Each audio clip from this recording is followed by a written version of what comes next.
मृत्यु के बाद 13वीं क्यों मनाई जाती है? क्या 13 दिनों तक मृतक की आत्मा घर पर रहती है? मृत्यु के बाद क्या होता है और 24 घंटे बाद आत्मा घर क्यों आती है? वीडियो एंड तक जरूर देखना। मौत से कुछ घंटे पहले इंसान के पैरों के नीचे से अर्थ सोल चक्र डिस्कनेक्ट हो जाते हैं। मतलब इंसान का धरती से कनेक्शन टूट जाता है और पैर ठंडे पड़ जाते हैं। मरने के पहले इंसान का उसका संपूर्ण जीवन जन्म से लेकर मृत्यु तक फ्लैशबैक की तरह स्पीड से दिखता है। अकॉर्डिंग टू साइंस ये सपना लगभग 7 मिनट का होता है। उसके बाद दिमाग काम करना बंद कर देता है और अंत में इंसान अपनी सुनने की शक्ति खो देता है, जिसके बाद एस्ट्रल कॉर्ड टूट जाता है, जो कि एक तरह से शरीर और आत्मा का कनेक्शन है, जिसके टूटने से आत्मा शरीर से मुक्त हो जाती है। लंबे समय से शरीर में रहने के कारण वो बॉडी को छोड़ने से मना करती है। वो फिर से बॉडी में प्रवेश करने की काफी कोशिश करती है, लेकिन वो असफल रहती है। जैसे हमारे लिए किसी की मृत्यु को स्वीकार करना मुश्किल होता है, वैसे ही आत्मा भी शरीर की मृत्यु को मानने से इनकार कर देती है। शरीर छोड़ने के बाद आत्मा बॉडी के 15 फीट ऊपर हवा में तैर रही होती है। वो अपने परिजनों को रोता हुआ देखती है। उसके बारे में बोले गए शब्दों से किसी शोर की तरह सुनाई देते हैं। हिंदू ग्रंथों के अनुसार रात के समय अंतिम संस्कार नहीं किया जाता, उसे सूर्य देव की पहली किरण के बाद ही जलाया जाता है। अगर किसी व्यक्ति का अंतिम संस्कार रात को किया जाए तो उसकी आत्मा प्रेत योनि में प्रवेश करती है, जिसके बाद वह सदा के लिए हमारे डायमेंशन यानी कि आयाम में भटकती रहती है। मृत्यु के बाद शव को एक पल के लिए भी अकेला नहीं छोड़ा जाता। अगर शव को रात भर घर में रखा जाए तो संपूर्ण परिजन रात भर शव के पास जागते हैं। एक बार एक गांव में एक शव को कुछ पलों के लिए अकेला छोड़ दिया गया, जिसके बाद बाहरी प्रेतों ने उसके ऊपर कब्जा कर लिया और मृत बॉडी ने पूरा गांव जला दिया। गांव में हनुमान जी का एक मंदिर था। भूतों प्रेतों से भरी हुई बॉडी जैसे हनुमान जी के मंदिर के सामने से गुजरी, उन आत्माओं ने हनुमान जी की मूर्ति देखी और फिर डर कर उस बॉडी को छोड़ दिया। तब से लेकर आज तक कोई भी डेड बॉडी को अकेले छोड़ने की गलती नहीं करता।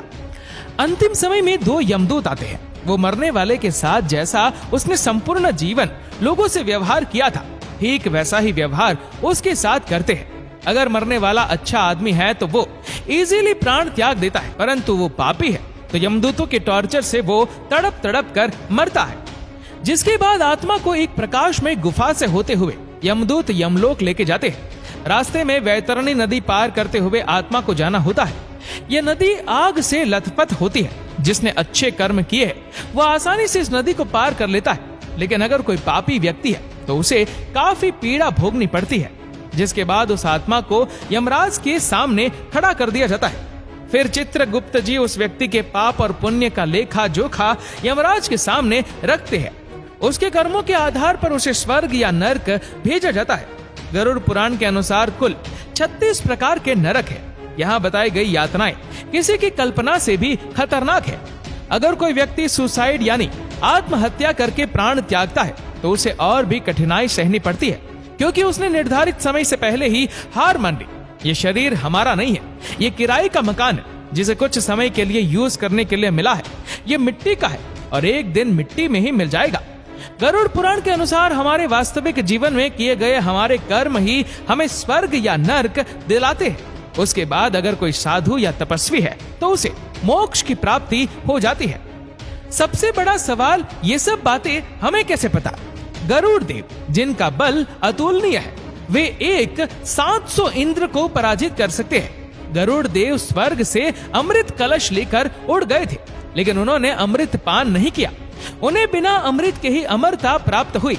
ये वरदान उन्हें स्वयं श्री हरि नारायण ने प्रसन्न होकर दिया था। गरुड़ देव तो अमर है, उन्हें नहीं पता कि मृत्यु के बाद क्या होता है, इसलिए जिज्ञासावश उन्होंने श्री हरि नारायण से यह प्रश्न पूछा और इसी ज्ञान को हम गरुड़ पुराण के नाम से जानते हैं। भगवत गीता में श्री कृष्ण ने कहा था, आत्मा न तो पैदा होती है और न ही वह मरती है, वो तो सिर्फ वस्त्र की तरह एक शरीर से दूसरे शरीर में प्रवेश करती है। मृत्यु तो केवल शरीर की होती है, आत्मा की नहीं। ये जीवन मृत्यु का चक्र यूं ही चलता रहता है। इसीलिए don't die before you are dead, मरने से पहले कभी मत मरो। अंतिम समय में राम नाम सत्य है, इसीलिए कहा जाता है क्योंकि वही संपूर्ण जीवन का सार है। श्री राम ही सर्वश्रेष्ठ है, वही सत्य है। तो दोस्तों, इस वीडियो को लेकर आपकी क्या राय है, नीचे कमेंट करके जरूर बताएगा। और अगर आपको वीडियो अच्छा लगा हो तो इस वीडियो को लाइक करेगा, शेयर करेगा ज्यादा से ज्यादा लोगों तक। और ऐसे ही और भी इंटरेस्टिंग फैक्ट्स की वीडियोस को देखने के लिए सब्सक्राइब करें हमारे यूट्यूब चैनल को, जिसकी लिंक हमने नीचे कमेंट सेक्शन में दे रखी है। और फॉलो करें हमारे फेसबुक पेज को। धन्यवाद।